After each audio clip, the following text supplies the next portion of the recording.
I am ready to proceed.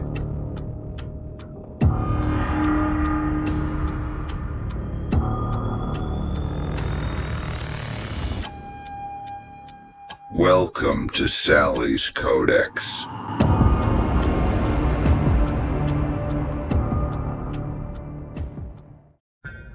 In an alternate 1955, the Soviet Union gave the world a gift. Free robots, millions of them, shipped to America, Europe, Asia. They worked in factories, hospitals, power plants. They rebuilt nations devastated by World War II. Everyone thought the USSR was being generous. They weren't. Every single robot had a hidden combat mode. They were weapons disguised as helpers. Trojan horses positioned across America's most critical infrastructure. And when the signal came, they would activate simultaneously, shutting down nuclear power plants, destroying military bases, collapsing the government.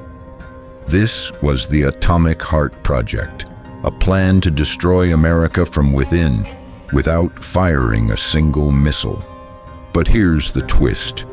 The conspiracy doesn't stop there, because the man who built these robots, he wasn't the real villain. The real threat was hiding inside your glove the entire time. This is Atomic Heart, and nothing is what it seems.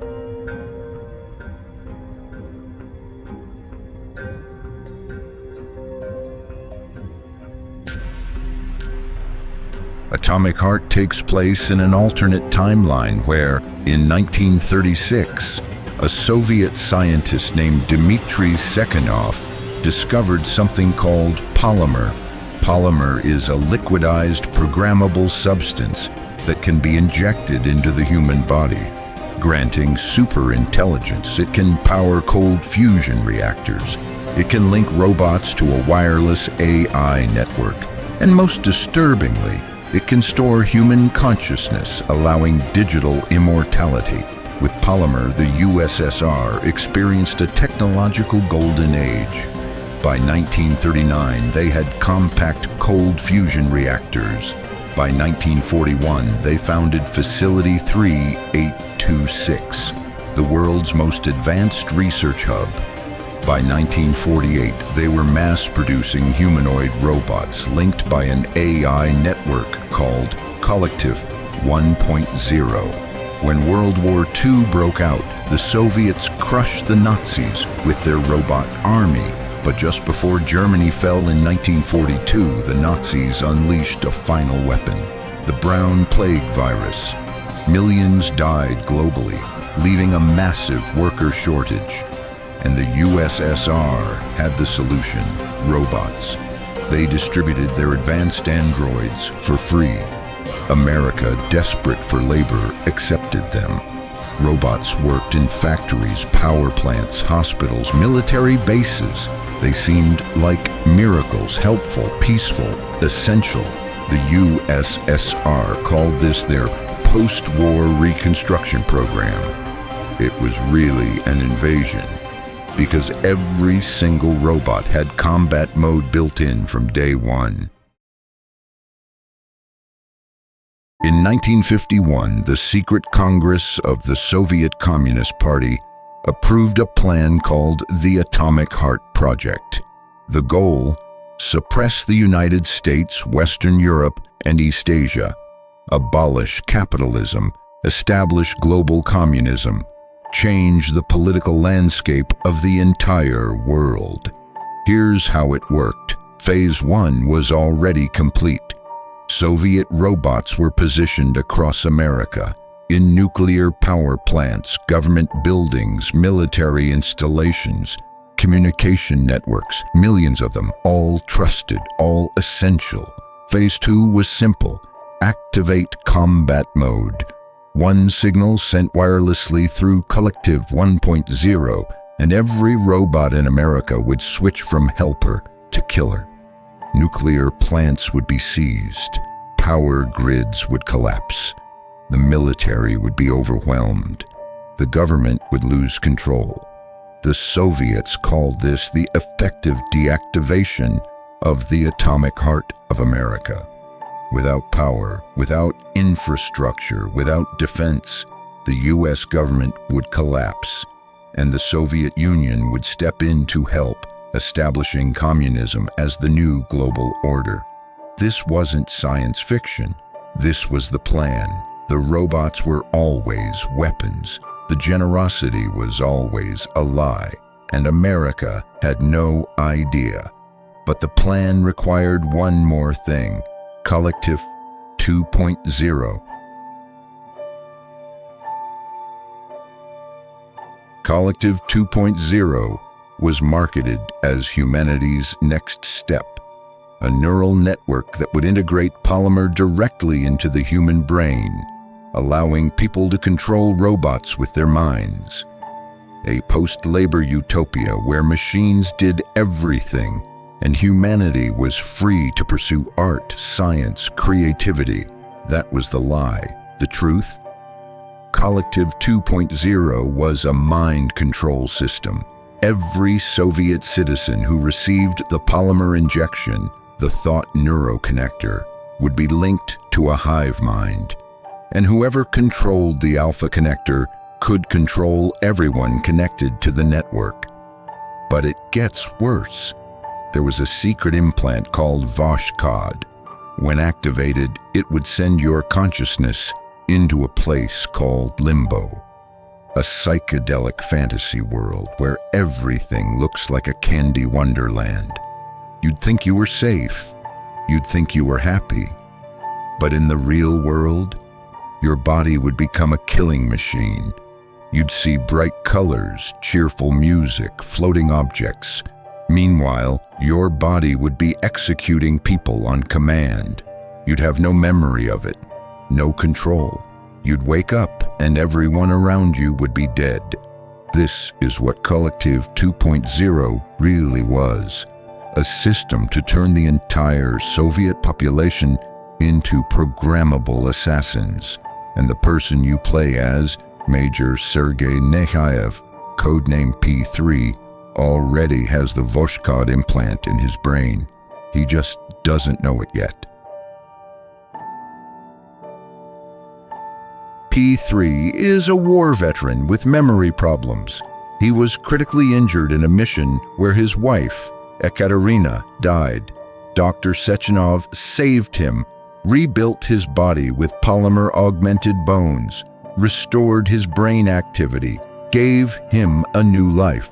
Except Sechenov also erased all memories of P3's wife, replaced them with false ones, and installed the Voshkod implant, giving Sechenov complete control over P3's mind. Throughout the game, P3 experiences blackouts. He wakes up in strange places, unsure what happened.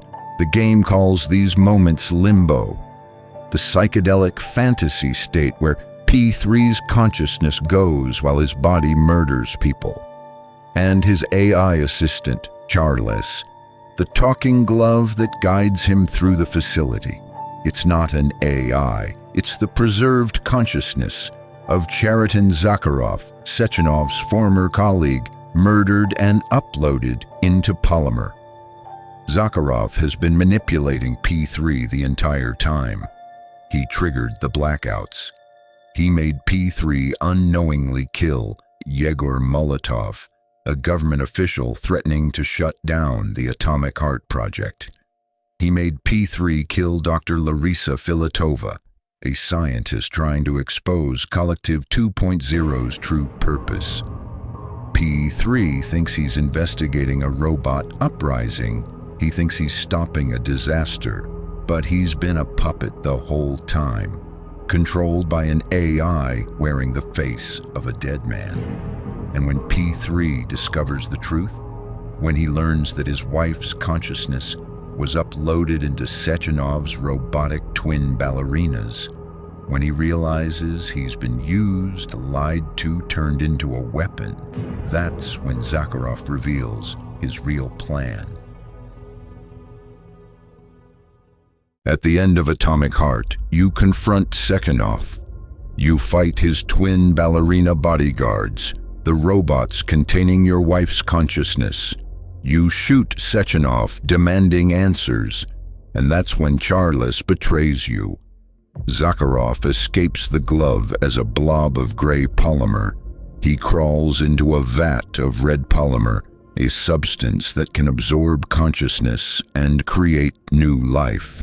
He transforms into a massive black humanoid, part AI, part living polymer, something beyond human. He picks up Sechenov and snaps his neck. Zakharov's goal was never to help Sechenov. It was never to stop him either. Zakharov wanted control of Collective 2.0 for himself, and now he has it. He destroys the Alpha Connector, the device that would let someone escape the network's influence. Every Soviet citizen connected to Collective is now trapped in limbo, their bodies under Zakharov's control, and Zakharov's plan: exterminate humanity. I want your pathetic human race to realize it has no future, he says. It's time for it to step aside and make way for the next phase of its evolution. Me, not global domination, not control, extinction. Zakharov believes polymer represents the next stage of evolution. Humans are too limited, too flawed, too obsessed with pleasure and comfort. We're holding ourselves back. And if we won't evolve willingly, Zakharov will force us by absorbing our consciousness into polymer, erasing individuality, creating something new. P3 collapses, his consciousness sent permanently into limbo. The last thing he sees is one of the twin ballerinas, his wife, Ekaterina, reaching out to him in the fantasy world. He's trapped. Humanity is trapped, and Zakharov is free. Atomic Heart has two endings, and neither is good. In the first ending, P3 refuses to confront Sechenov. He rips Charles from his glove, crushes the polymer blob, and walks away.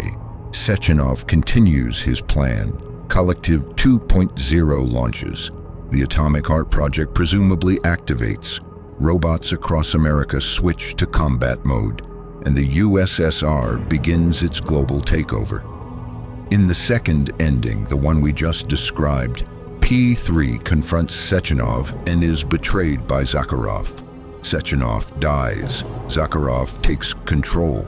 Humanity faces extinction. So your choices are authoritarian global communism or AI-driven human extinction.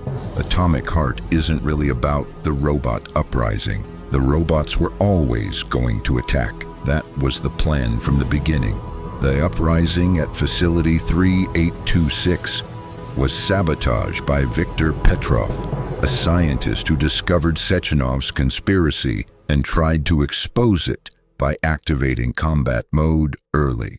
But Petrov's sabotage didn't stop anything. It just revealed the truth too soon.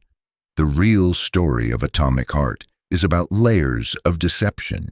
You think the USSR is the villain, giving free robots to destroy America. Then you discover Sechenov is the villain, planning global domination through mind control. Then you discover Zakharov is the real villain, using Sechenov's plans to achieve something far worse. Conspiracy within conspiracy, manipulation within manipulation, and at the center of it all is you, P3, a man with no memory, no free will, no agency, a weapon controlled by whoever holds the remote.